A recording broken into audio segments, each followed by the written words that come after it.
Assalamualaikum warahmatullahi wabarakatuh. Kembali lagi di channel Diary Horror Misteri.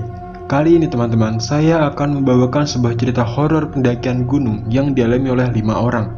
Dan kejadian ini terjadi di Gunung Arjuna via Lawang.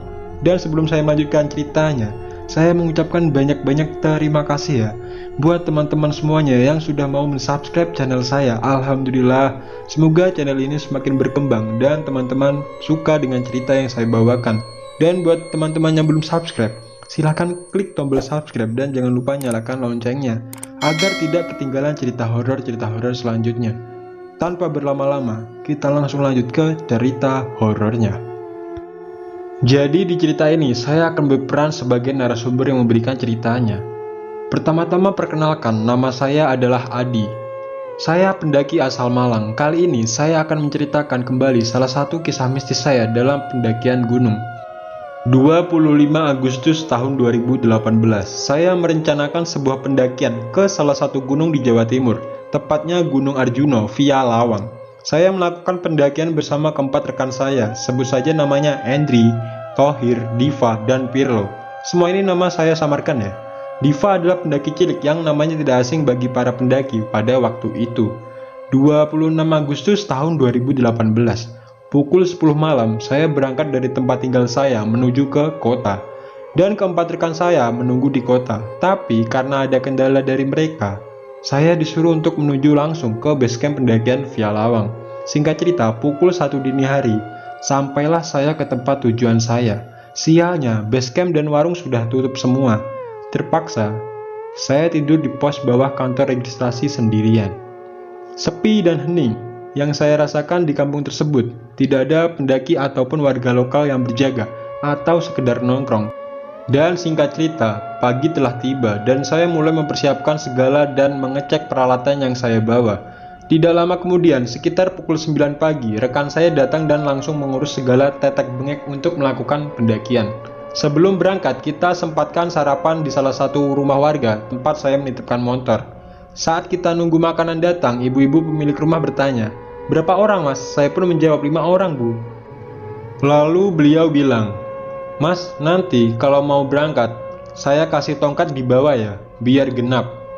Dalam pikiranku, entahlah, saya tidak paham maksudnya, tapi kalau saya nolak juga nggak enak. Dan akhirnya saya iakan perkataan ibu itu. Iseng saya nanya, "Bu, tadi malam apa kemarin hari banyak gak yang naik?" Dan si ibu ini menjawab, "Enggak mas, cuma kemarin lusa ada yang naik satu rombongan dari luar kota. Tahu sendiri mas, di sini jarang banget yang naik lewat sini." Setelah semua selesai, pukul 10 kita mulai melakukan pendakian perjalanan.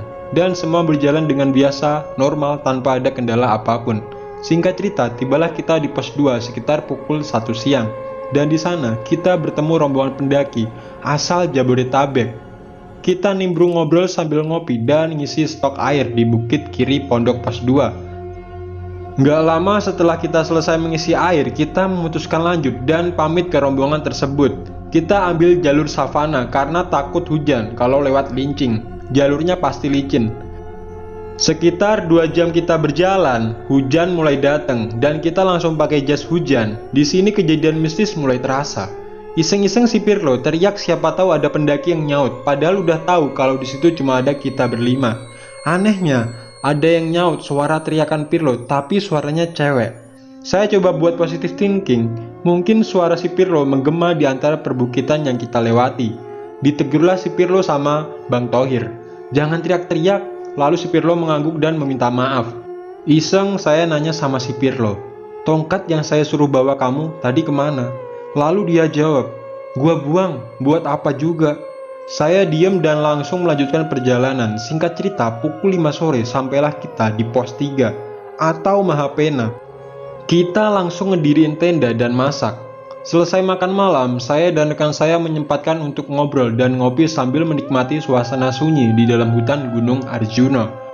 Tak lama, akhirnya kami memutuskan untuk beristirahat karena besok pagi akan melakukan summit attack jam 3 dini hari.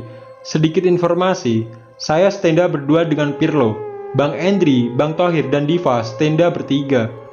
Tidak lama, akhirnya saya tertidur karena mungkin kelelahan. Sekitar pukul 12 malam, saya terbangun dan melihat Pirlo masih terjaga di pintu tenda. Entah apa yang sedang dipikirkannya. Saya coba bertanya, kenapa nggak tidur? Lalu dia jawab, gak apa-apa, lagi nikmatin suasana aja, enak banget. Lalu saya coba bertanya lagi, emang lu nggak capek seharian jalan dan nggak tidur?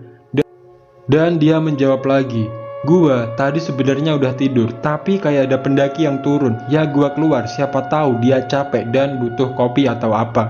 Tapi ternyata nggak ada orangnya. Lalu saya bilang, udah tidur, besok jam 3 kita summit.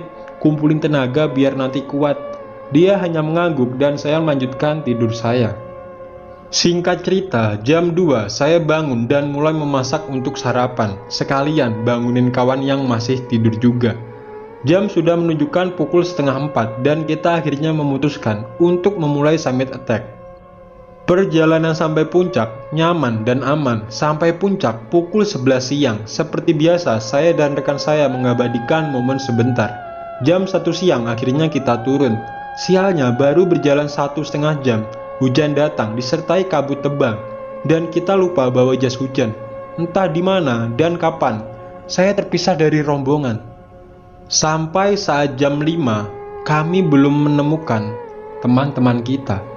Sampai di pos 3, saya dan Pirlo memutuskan untuk istirahat. Di sela-sela kita istirahat, entah si Pirlo mendengarkan apa. Yang jelas dia berkata, dengar suara orang kawinan gak? Kok bisa ya, jauh bisa kedengeran? Saya mulai panik, tapi saya mencoba untuk tetap tenang. Saya hanya menjawab, ya mungkin soalnya gede. Sambil coba bercanda, tapi lagi-lagi dia membantah. Gak mungkin, sekencang apa emang bisa sampai naik ke atas sini. Lalu saya mencoba mengalihkan perhatiannya. Udah, ayo jalan lagi, keburu gelap. Dan dia akhirnya menuruti kemauan saya. Entah kenapa, setelah istirahat tadi, saya merasa bahwa Pirlo sedikit aneh. Dia berjalan cepat tanpa takut jatuh atau terpleset, padahal keadaan lagi hujan. Di sini keanehan mulai terjadi. Sering sekali Pirlo menengok ke arah kiri dan kayak orang ketakutan, padahal gak ada apapun kecuali hutan rimbun. Setelah berjalan agak lama dan belum sampai, saya meminta Pirlo untuk berhenti beristirahat sebentar, dan dia mengiyakan permintaan saya. Entah ada apa dengan dia. Belum lama istirahat, tiba-tiba dia berteriak menyebut nama Bang Thohir, lalu berlarilah ke arah jurang sebelah kanan. Sontak, saya langsung menarik dan menjegalnya sampai dia tersungkur ke tanah. Saya marah dan berkata, mata lo gak lihat itu jurang? Kalau lo sampai loncat, lo bakalan mati. Dan dia malah menjawab, sumpah, itu tadi gua ngeliat Bang Thohir jalan di situ. Lalu gua bilang, mata lo pakai, lihat itu apa? Dan dia langsung merasa ketakutan. Dengan rasa takut yang amat dan sisa tenaga saya coba menenangkan si Pirlo dan memasang tali agar kita tetap terkait di jalur. Pukul 8 sampailah kita di tenda. Langsung saya meminta kepada Bang Thohir dan Bang Endri untuk membuatkan minuman hangat supaya si Pirlo lebih tenang. Beliau berdua bertanya kenapa si Pirlo. Saya nggak bisa ngejawab dan saya hanya menjawab seperti ini. Besok aja di bawah. Mereka akhirnya mengiyakan dan kami semua pun tertidur. Pagi pukul 9, selesai sarapan, kita packing dan bersiap untuk turun. Setelah berjalan cukup lama, jam 3 sore, kita sampai di kebun teh, dekat pos perizinan. Entah kita lupa jalur atau bagaimana, saya dan keempat rekan saya selama 4 jam hanya muter-muter di kebun teh tersebut. Sampai jam 7, akhirnya kita bisa keluar dari labirin teh itu. Kesel juga sih, tapi ya mau gimana.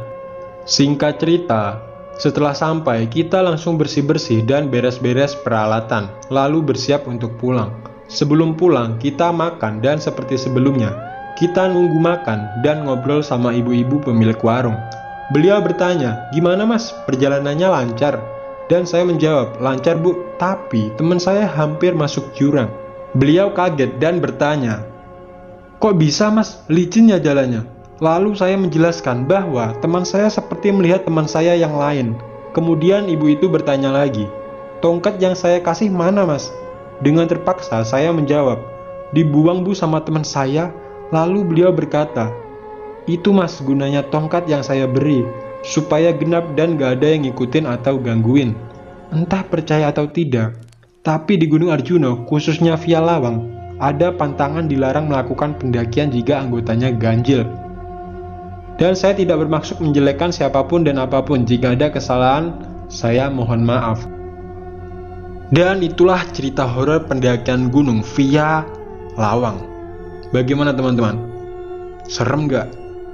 Dan di cerita ini bisa kita simpulkan, jika ada seseorang tetuah atau orang asli di situ, alangkah baiknya kita selalu percaya. Boleh percaya, tapi jangan terlalu berlebihan.